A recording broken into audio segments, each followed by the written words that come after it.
Buenos días. Ahora que ya tenemos un poquito de familiaridad con el producto escalar en espacios lineales reales, vamos a extender el concepto a los espacios lineales complejos. Va a haber algunas diferencias. Lo primero que tengo que observar es que el módulo al cuadrado de un número complejo, z cuadrado con las dos barritas, eso es el módulo al cuadrado, era z, el número complejo x más y, por z conjugado, al que le poníamos un asterisco que era x menos y, y el producto de los dos era x cuadrado más yx menos yx, que se cancelan, más y cuadrado, ya que y al cuadrado era menos 1. Entonces esta construcción es la que necesitamos para conseguir un número positivo, algo que podamos comparar como longitud, que podamos utilizar como longitud. Por eso necesitamos el concepto de número complejo conjugado. Si queremos un producto escalar que nos sirva igualmente para definir distancias positivas en espacios complejos de dimensión más alta que simplemente c, necesitaremos también conjugar las componentes de esos vectores. Eso hace que los productos escalares que se puedan utilizar con números complejos no sean bilineales como los productos escalares reales, sino que sean sesquilineales. ¿Y qué es esto de sesquilineal? Bueno, sesqui es una raíz que significa 1,5. Por ejemplo, 2020 es el sesquicentenario del asesinato de Prim en 1870 y el sesquicentenario de la guerra franco-prusiana. Así, mientras el producto escalar sobre R satisface a x by igual a bxy, es decir, a y b salen de ambos argumentos y se factorizan, de manera que el número real, que es el producto escalar, queda multiplicado por ab, es lineal en cada uno de los vectores y por tanto es bilineal. Al producto escalar complejo le vamos a pedir lo siguiente: az producto escalar bw igual a estrella b zw. Es decir, el número que multiplicaba w, la b, sale multiplicando linealmente al número resultante, que es el producto escalar. Es decir, este producto escalar es lineal en el segundo argumento. Pero sin embargo, del primer argumento sale el complejo conjugado. Fijaos en la a estrella. Así que es algo menos que lineal en z. Si fuera lineal en z saldría la a. Pero sin embargo sale a conjugado. Por eso este producto escalar es algo así como el lineal y medio. Es sesquilineal. ¿De acuerdo? Así que el producto escalar complejo es una forma sesquilineal sobre el espacio vectorial. A cada dos vectores les asigna un número complejo, de manera que si el primer vector queda multiplicado por un escalar, el número complejo final queda multiplicado por su conjugado. Bien, con esto ya podemos dar la definición de producto escalar complejo. El cuerpo K es C y esta forma bilineal va a ser una función de v por v a C, que a cada par de vectores z y w les asigna z con w, y utilizamos la misma notación que teníamos en la parte del producto escalar real, paréntesis z, w, paréntesis, aunque podemos usar también sin ningún problema la notación tradicional en R3, vector, puntito, vector, o la notación que utilizarán en mecánica cuántica a base de ángulos con una barra en el medio. Este producto escalar complejo debe satisfacer las siguientes propiedades para ser de verdad un producto escalar. Estos son nuestros axiomas. C1. Pedimos linealidad bajo la suma za más zb con w es zaw más zbw. C2. Pedimos zwa más wb igual zwa más zw. ¿Qué dicen estas dos propiedades? Pues claramente que si sumo vectores tanto en el primero como en el segundo argumento, el producto complejo de esa suma de vectores por cualquier otro vector, y el orden aquí no importa, es la suma de los productos escalares complejos. Bien, C3 es la propiedad que completa la linealidad por el lado derecho. Z con lambda w es lambda z con w. Pero C4 nos da antilinealidad por el lado izquierdo. Lambda z con w va a resultar el producto escalar de z con w por el conjugado lambda estrella. Por tanto, estas cuatro propiedades C1 hasta C4 son las que nos dicen que el producto escalar complejo es una forma sesquilineal. No es totalmente lineal por el lado izquierdo, ya que aparece ese complejo conjugado de lambda estrella, pero por lo demás es lineal en todo. Bien, para que sea un producto escalar a esta forma sesquilineal, le vamos a tener que pedir más propiedades. La C5 va a ser que si cambiamos el orden, zw quede wz estrella, es decir, el complejo conjugado. Es decir, que cambiar el orden de los vectores nos devuelve el complejo conjugado. Esto generaliza la simetría del producto escalar real. El producto escalar que hemos visto en las clases anteriores era completamente simétrico, ZW era WZ.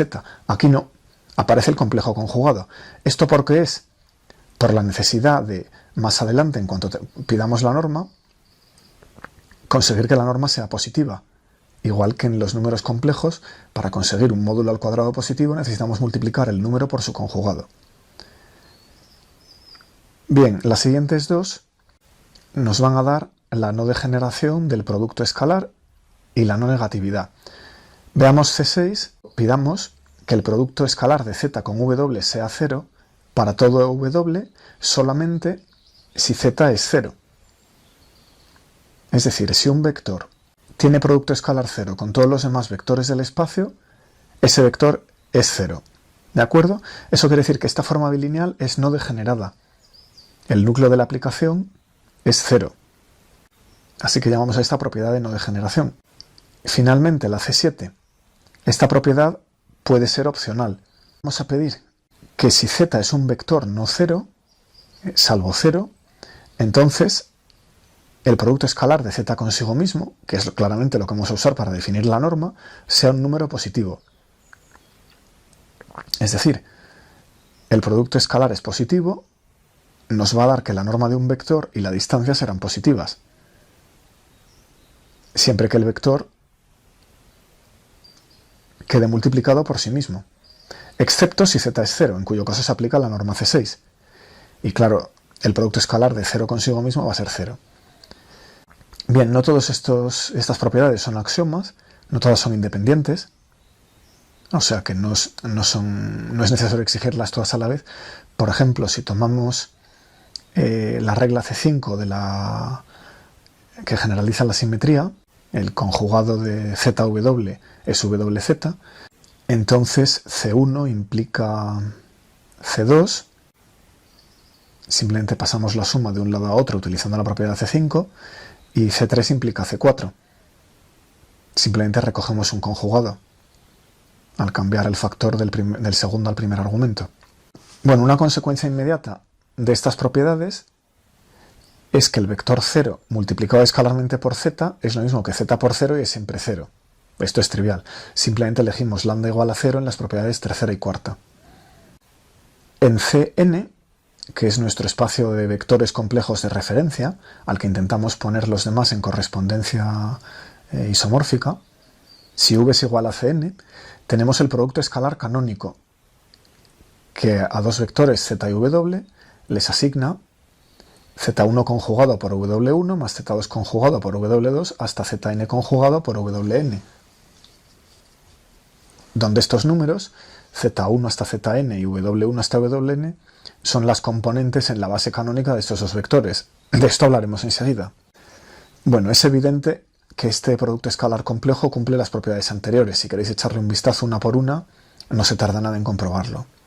Bien, este producto escalar canónico entre vectores complejos arroja también una norma positiva. La norma de z es la raíz del producto escalar de z consigo mismo, pero esto lo hemos organizado para que sea positivo. Tomamos la rama positiva de la raíz y esto es un número positivo, la raíz de módulo del primer número complejo al cuadrado más el segundo al cuadrado más el enésimo al cuadrado. Esta fórmula se parece mucho a la de los vectores reales. Sin embargo, fijaos que se abre en algo un poquito más complicado, porque cada una de esas componentes complejas, z sub i al cuadrado, a su vez es x sub i al cuadrado más y sub i al cuadrado, ya que los números complejos tienen dos componentes reales. Así que si quiero escribirlo en términos de números reales, esta norma es la raíz de la suma de todas las componentes reales al cuadrado más la suma de todas las componentes imaginarias al cuadrado. Bien, una vez que tenemos la norma, podemos calcular la distancia fácilmente. La distancia entre dos vectores z y w complejos es la norma de z menos w. Y con este producto escalar euclídeo, lo que pasa que en Cn es mayor o igual que 0. Esto es bastante obvio, es la rama positiva de la raíz, así que no da problemas. Veamos un ejemplo. Calculemos la distancia entre dos vectores que son simplemente dos números complejos en C1. Los dos vectores son elevado a pi y raíz de 3 elevado a menos pi3. Si esto fueran números reales, la distancia sería simplemente el valor absoluto de la diferencia de los dos números, pero como son complejos, tenemos la parte real y la parte imaginaria. Así que vamos a tener una raíz y dentro dos cuadrados, el de las diferencias de las x al cuadrado y el de las diferencias de las y al cuadrado. Si los vectores estuvieran en C2, entonces tendríamos otros dos términos más dentro de esta raíz. Bien, en este caso, elevado a pi es el coseno de pi más el seno de pi, que son x1 y y1, y la raíz de 3 elevado a menos pi tercios, pues lo mismo. Así que la distancia es esta raíz.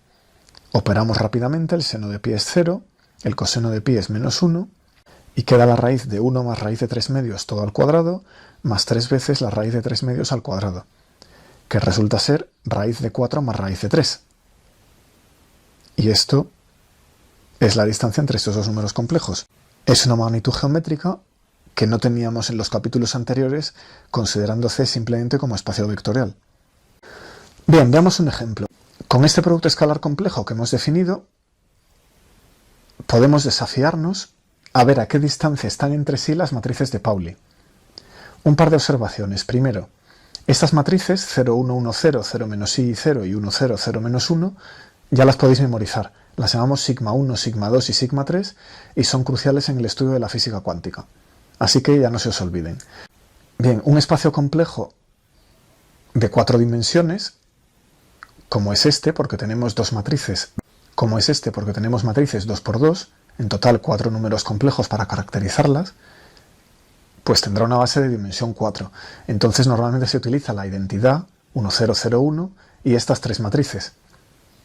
Y tomando combinaciones lineales de ellas con números complejos, obtenemos toda su envolvente lineal, que es un espacio isomorfo a C4. Podemos coger cada una de estas matrices y estirarla en un vector. Entonces podemos inmediatamente definir una distancia entre ellas. Tomamos la norma de sigma 1 menos sigma 2 como la distancia entre sigma 1 y sigma 2, donde la norma la podemos elegir como la norma en este espacio vectorial C4, que es isomorfo al de matrices 2 por 2. Entonces, la distancia entre sigma 1 y sigma 2 es muy fácil, es la raíz de... Tomo el elemento 1, 1, que es 0 en las dos matrices, así que 0 menos 0 al cuadrado. Luego tomo el elemento 1, 2, y esto es el módulo de 1 menos i, que es el elemento 1, 2 de la segunda matriz, todo al cuadrado. Después el elemento 2, 1, que es 1 de la matriz 1 menos i de la matriz 2, y todo al cuadrado. Y finalmente el elemento 2, 2, que es 0 en ambas matrices, así que 0 menos 0, módulo al cuadrado. ¿Qué queda? La raíz de 4, que es 2. Así que la distancia entre sigma 1 y sigma 2 es 2. Igualmente podéis calcular la distancia entre sigma 1 y sigma 3 y la distancia entre sigma 2 y sigma 3, lo que os dejo como ejercicio. Es muy sencillo. Repetís elemento por elemento las operaciones que acabamos de hacer. Restáis los dos números complejos que estén en la misma posición de cada matriz, tomáis el módulo de lo que resulte al cuadrado y luego sacáis la raíz de la suma de todos ellos. ¿Qué resulta? Ambas son 2. Sigma 1 está a distancia 2 de sigma 3 y sigma 2 está a distancia 2 de sigma 3.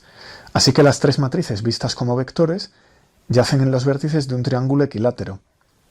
Aquí dibujado. Sigma 1, sigma 2 y sigma 3 están en los vértices de esta estrella y la distancia entre ellas es 2. El espacio no es de dimensión 2, es un espacio complejo de dimensión 4. Cada número complejo requiere dos reales, o sea que es un triángulo que yace en un espacio de dimensión 8. ¿De acuerdo? ¿A qué distancia está cada matriz del origen de coordenadas en este espacio del vector 0? Pues la distancia entre 0 y cada una de las sigma i es la norma de sigma i menos 0, tomando sigma i como un vector en este espacio. Bien, el vector 0 en este espacio es simplemente la matriz 0, 0, 0, 0. Así que esto no es más que la norma de sigma i, que es raíz de 2. E igualmente la distancia entre 0 y sigma z es raíz de 2.